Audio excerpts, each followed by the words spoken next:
Take our lead. Let's help you make your mark. Our goal is your satisfaction. Let us show you the way. How to read a sewing tape measure in inches. The markings on it are applied with the main divisions with an interval of 1 inch and intermediate 1/8 or 1/16 in. An inch is divided into 2, 4, 8, 16 equal parts, so the measurement in inches is something like 2 3/8 or 5 3/16.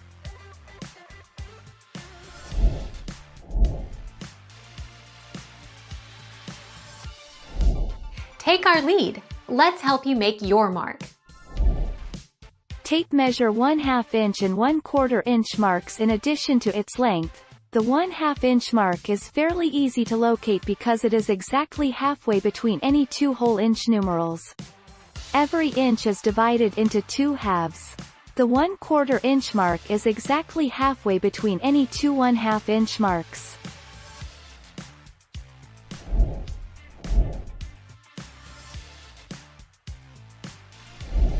Take our lead. Let's help you make your mark.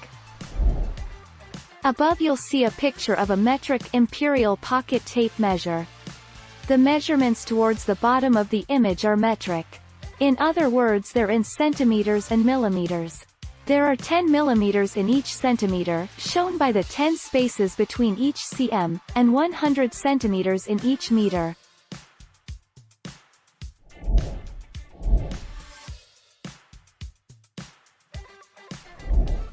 Take our lead.